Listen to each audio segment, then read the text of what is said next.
Hello bro, I hope all are feeling well.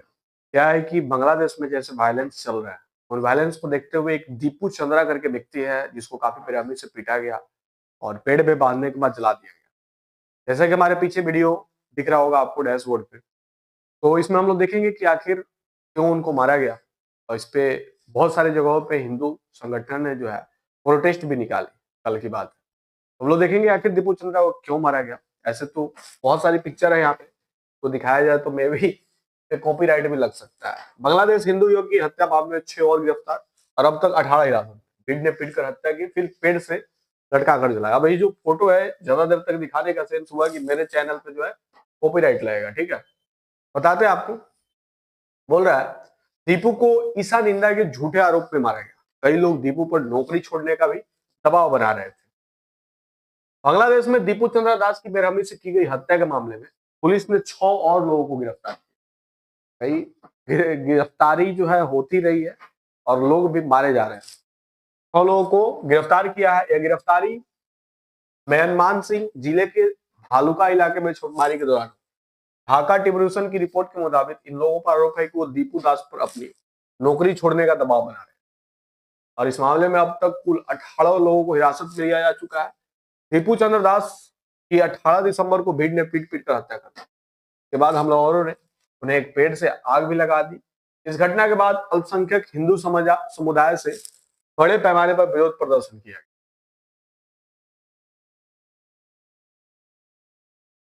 इस घटना के विरोध में हिंदू संगठन नेशनल हिंदू महाजोत ने ढाका के नेशनल प्रेस क्लब पर प्रदर्शन किया। प्रदर्शनकारियों ने दीपू दास की हत्या की निंदा की और मांग की कि दोषियों को कड़ी सजा दी जाए। उन्होंने यह भी कहा कि बांग्लादेश में अल्पसंख्यक हिंदुओं पर हमले बढ़ रहे हैं और केंद्र सरकार को उनकी सुरक्षा के लिए ठोस कदम उठाने चाहिए। बांग्लादेश में बढ़ती हिंसा को लेकर अंतर्राष्ट्रीय स्तर पर भी चिंता जताई जा रही है और विश्व हिंदू परिषद भी जो है इस पे काफी ज्यादा एक्टिव है। ऐसे तो अमेरिका से भी पहले रिपोर्ट आई थी कि भाई जल्द से जल्द हम लोग शांति की अपील करते हैं, नहीं तो जो भी कार्रवाई होगा हम लोग करेंगे, बट अभी तक ऐसा कुछ देखने को मिला नहीं है। विश्व हिंदू परिषद के नेता विनोद बंसल ने कहा कि चुनाव से पहले हो रही यह हिंसा पूरी दुनिया के लिए चेतावनी है और संयुक्त राष्ट्र को इसमें तुरंत दखल देना चाहिए। उन्होंने सवाल उठाया कि अंतर्राष्ट्रीय मानवाधिकार संस्थाएं इस मामले पर चुप क्यों हैं।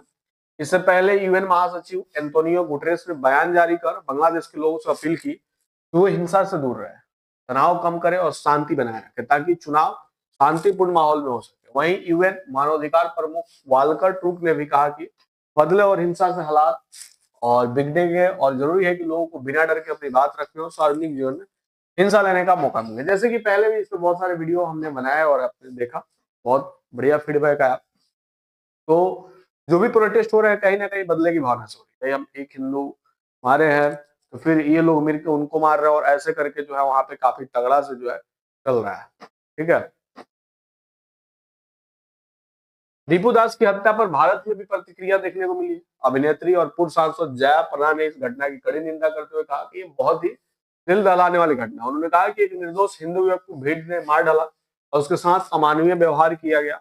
जया प्रदा ने इसे धर्म पर हमला बताते हुए कहा कि मंदिर तोड़े जाने, महिलाओं पर हमलों और ऐसी घटनाओं में अब चुप नहीं रहा जा सकता। उन्होंने मांग की कि पीड़ितों को जल्द से जल्द न्याय मिले। इससे पहले एक्ट्रेस जानवी कपूर दीपू चंद्र दास की हत्या को नरसंहार बताया। जानवी ने इस बात पर जोर दिया कि किसी भी रूप में मौजूद चरमपंथ का कड़ा विरोध किया जाना चाहिए।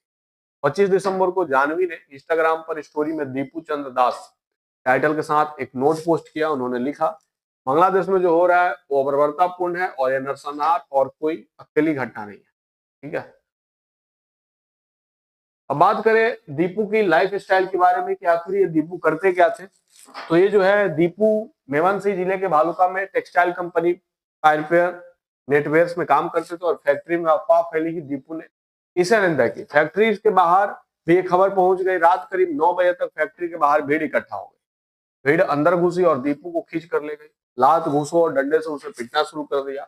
उसके बाद कपड़े फाड़ दिए। इसी दौरान दीपू की मौत हो गई। तो उसके गले में रस्सी का फंदा डालकर डेड बॉडी सड़क किनारे पेड़ से लटका दी, फिर उसमें आग लगा दी, जो कि काफी अमानवीय व्यवहार है। बांग्लादेश में अल्पसंख्यक के लिए हालात लगातार खराब हो रहे हैं और मीडिया रिपोर्ट में दावा किए जा रहे हैं कि जल्दी सही नहीं होने वाले। कुछ मीडिया रिपोर्ट दावा कर रहे हैं कि भाई हो भी सकता है। और इस साल जनवरी से अब तक 50 से ज्यादा गैर मुस्लिम की हत्या हो चुकी है। और कई लोगों पर ईसा निंदा के झूठे आरोप दर्ज किए गए हैं। इन हमले के पीछे 3 प्रमुख वजह है। पहला, राजनीतिक और चुनावी माहौल। दूसरा जो है कट्टरपंथ और नफरत फैलाने वाली सोच। और तीसरा जो है सोशल मीडिया पर अफवाहें और भड़काऊ बात। गुरुवार को एक और हिंदू युवक की हत्या हो गई। बांग्लादेश में गुरुवार को भीड़ ने युवक की पीट कर मार डाला। घटना बुधवार 11 बजे राजवाड़ी जिले के होसन एंड गांव में है। पुलिस के मुताबिक मृतक पहचान 29 वर्षीय अमृत मंडल उप सम्राट के तौर पर। पुलिस ने बताया कि अमृत को भीड़ ने जबरन वसूली के आरोप में मार डाला। ठीक है, तो ऐसे करके जो है वहां पे जो है बंगाल विभाजन से पूर्वी बंगाल, पूर्वी पाकिस्तान और फिर बांग्लादेश कैसे बना, आज हम लोग इसके बारे में भी जानते हैं। तो 1905 में मेलॉर्ड कर्जन ने बंगाल को पूर्वी मुस्लिम यानी कि मुस्लिम बहुल और पश्चिम हिंदू बहुल हिस्सों में बांटा। और 1947 में भारत की आजादी के बाद पूर्वी बंगाल का हिस्सा पूर्वी पाकिस्तान कहलाता। बाद में यह पाकिस्तान विरोधी आंदोलन हुए और 1971 में भारतीय सेना की मदद से बांग्लादेश पाकिस्तान से आजादी हासिल की और इसका अधिकार नाम पीपुल्स रिपब्लिक ऑफ बांग्लादेश। ठीक है, और ऐसे करके बांग्लादेश जो है वहां पे बना। वर्ल्ड बैंक के डाटा के मुताबिक यह लगभग 70% लोग खेती करते हैं, लेकिन आय का मुख्य स्रोत कपड़ों का एक्सपोर्ट है। 2000 के बाद यहाँ की गरीबी मिटाने में खेती बड़ा जरिया बनी। 2005 में 2010 के बीच कम हुई गरीबी में 90% हिस्सेदारी खेती की है। और बांग्लादेश का राष्ट्रगान अमार सोनार बांग्ला गुरुदेव रविन्द्रनाथ टैगोर ने लिखा है। टैगोर ने यह भी भारत का राष्ट्रगान जनगण मन भी लिखा है। और बांग्लादेश में पिछले साल छात्रों ने प्रदर्शन किया था। इसके बाद पूर्व सीएम शेख हसीना ने देश छोड़ दिया। अगस्त 2024 में हसीना भारत में रहे। ठीक है, बांग्लादेश सबसे ज्यादा आपदा आशंका वाले देशों में शामिल है।